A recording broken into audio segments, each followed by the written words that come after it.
एक दिन वृंदावन में राधा जी ने मुस्कुराते हुए कृष्ण से पूछा, प्रियतम, ये बताइए कि मनुष्य जो कर्म करता है उसका फल कैसे मिलता है? क्या सचमुच हर कर्म का परिणाम हमें लौटकर मिलता है? कृष्ण ने मधुर स्वर में उत्तर दिया, राधे, संसार कर्मों का बगीचा है। इसे समझाने के लिए मैं तुम्हें एक कहानी सुनाता हूँ।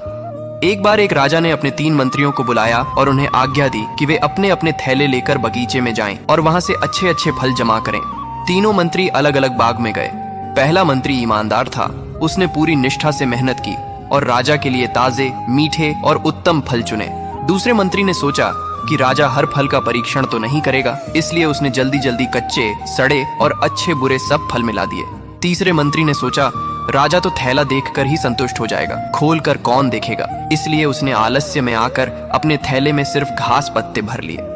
अगले दिन राजा ने तीनों मंत्रियों को बुलाया और बिना थैले खोले ही उन्हें उनके थैलों समेत 15 दिन के लिए जेल में कैद करने का आदेश दे दिया।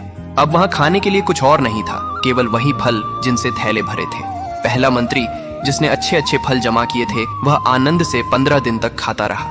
दूसरा मंत्री, जिसने मिश्रित फल भरे थे, कुछ दिन तो अच्छे फल मिले, फिर उसे सड़े हुए फल खाने पड़े और बीमार होकर कष्ट झेलना पड़ा।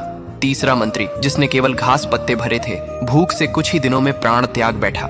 कृष्ण ने राधा की ओर देखकर कहा, राधे, यह संसार भी उसी बगीचे जैसा है। हर मनुष्य अपने कर्मों से अपना थैला भर रहा है। जो सच्चे, पवित्र और शुभ कर्म करेगा वही सुख और शांति पाएगा। जो मिलावट करेगा उसे फल भी उसी के अनुसार मिलेंगे, और जो केवल आलस्य और बुरे कर्म करेगा उसके पास अंत समय पर कुछ भी नहीं बचेगा। इसलिए जीवन में हर पल अच्छे कर्मों का संग्रह करना चाहिए, क्योंकि यही आगे चलकर हमारे जीवन का सहारा बनते हैं। जय श्री कृष्ण।